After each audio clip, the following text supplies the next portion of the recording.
Boa noite, estamos aqui para apresentar o acidente vascular cerebral, mais conhecido como AVC, e nossa equipe é composta por mim, Suelen, pelo Pedro e Vanessa. Bem, a gente vai começar explicando mais um pouquinho sobre o que é o AVC. O AVC é uma doença caracterizada pelo início de uma deficiência neurológica que persista por pelo menos 24 horas, provocando um comprometimento do sistema nervoso central, e ela é resultado de uma alteração na circulação sanguínea cerebral. Essas lesões elas são provocadas por um infarte devido à isquemia, que é a diminuição ou suspensão da irrigação sanguínea, ou pela hemorragia, que é uma perda abrupta de sangue por um rompimento de um vaso sanguíneo. Resulta, então, desse comprometimento da função cerebral. Esse acontecimento ele pode acontecer de forma súbita ou também pela presença de fatores de risco vascular ou um defeito neurológico focal, que é basicamente o aneurisma, que é uma dilatação anormal do vaso sanguíneo. A localização e extensão exata da lesão provocada pelo AVC determina o quadro neurológico apresentado por cada utente. E o seu aparecimento é normalmente repentino, como a gente já falou antes, oscilando entre casos leves e graves, podendo ser temporários ou permanentes. Como a Suelen falou anteriormente, o AVC é dividido em dois tipos. O primeiro é o isquêmico e o segundo é o hemorrágico. O isquêmico é qualquer processo em que o tecido não ganha nutrientes. Ele é induzido por oclusão de um vaso ou redução da pressão de perfusão cerebral, seja essa provocada por redução do débito cardíaco ou por hipotensão arterial grave e sustentada. Ela é representada por cerca de 85% de todos os casos e é dividida em lacunar, trombótico e embólico, enquanto o hemorrágico é a extravasão de sangue para fora dos vasos. Ela está relacionada essencialmente com a hipertensão arterial e é representada por cerca de 15% de todos os casos de AVC. Ela também pode ser dividida entre intracerebral, subaracnoide, intravascular e subdural. Fisiopatologia ou alteração neurológica. O tecido nervoso é desprovido de reservas, sendo totalmente dependente da circulação sanguínea, pois é graças a este que as células nervosas se mantêm ativas, sendo seu metabolismo dependente de oxigênio e glicose. A interrupção desse fluxo numa determinada área do cérebro tem por consequência uma diminuição ou paragem da atividade funcional dessa área.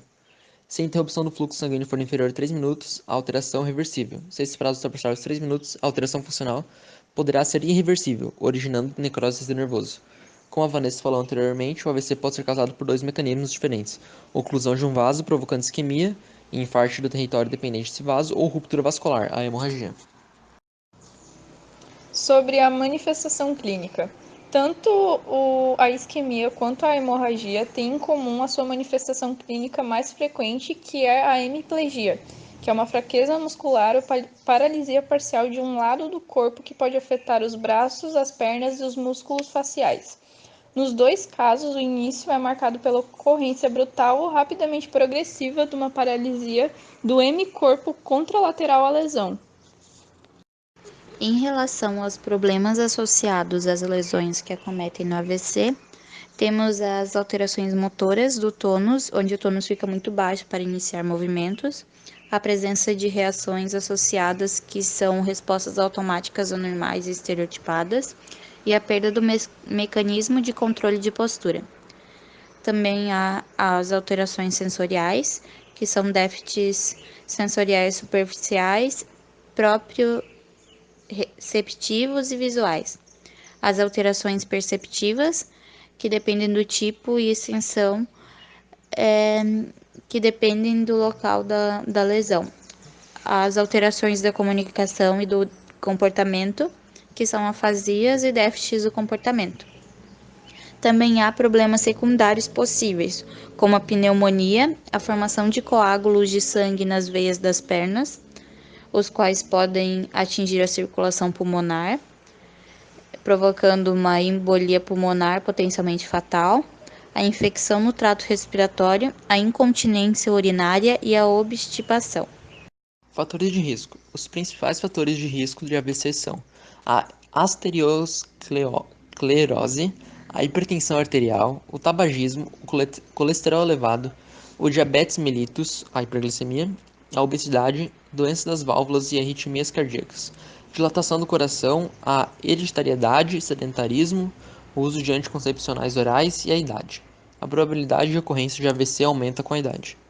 Quanto maior for o número de fatores de risco identificados no indivíduo, maior será a probabilidade de ocorrência de AVC. Em escala mundial, o acidente vascular cerebral é a segunda principal causa de morte. No Brasil, foram registrados 160.621 internações por doenças cerebrovasculares em 2009, segundo os dados de domínio público do Sistema Único de Saúde, DataSUS. A taxa de mortalidade foi de 51,8 a cada grupo de 100 mil habitantes. A doença do AVC tem prevalência no sexo masculino, em adultos de meia idade e idosos.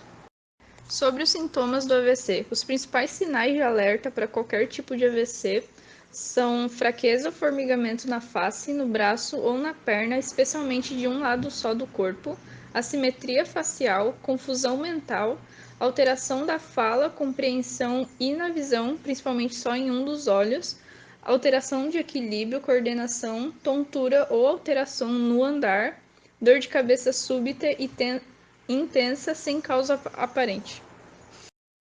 O diagnóstico do acidente vascular cerebral deve ser reforçado pelos seguintes exames: a análise de sangue do tipo hemograma, glicemia e perfil lipídico, o TAC, que é a tomografia computadorizada, o eletrocardiograma, o ecocardiograma transtorácico e transesofágico, o Doppler transcraniano, o RMN-CE, a serologia Lyme e Brucella, a punção lombar e a biópsia leptomeníngea. Primeiramente, o tratamento com uma pessoa que teve AVC necessita de um cuidado multidisciplinar com fonoaudiologia, fisioterapia, enfermagem e terapia ocupacional, psicologia, nutricionistas e assistentes sociais para garantir uma qualidade de vida ao paciente.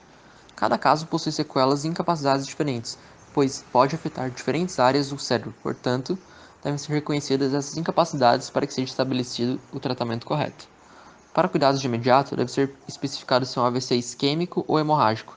No caso de AVC isquêmico, é utilizado um medicamento trombolítico para dissolver o coágulo sanguíneo. Ele possui o tempo máximo para aplicação de 4 horas e meia quando apresentados os primeiros sintomas de AVC. E para o AVC hemorrágico, pode ser tratado de forma cirúrgica, visando retirar o sangue da região cerebral, também podendo-se colocar em um catéter para avaliar a pressão do crânio. O tratamento clínico visa o controle da pressão arterial e demais complicações como infecções e crises de convulsividade. Tanto o isquêmico como o hemorrágico necessitam de controle dos níveis de açúcar no sangue e prevenção de febre, podendo ser necessário o uso de medicamentos para se alcançar um equilíbrio. Devido ao fato de um AVC poder levar a problemas cognitivos e motores, é necessária a participação de um psicólogo no tratamento, para que o paciente tenha consciência de suas novas limitações, aprenda a lidar com elas e encontrar outras formas de realizar as tarefas, visto que, dependendo da gravidade do acidente, o mesmo pode não ser capaz de realizar atividades que antes fazia, sendo necessário o auxílio de outra pessoa e a criação de uma nova rotina. O psicólogo pode ajudar tanto a família como o paciente a ficar atento a sintomas depressivos, ansiosos e raivosos.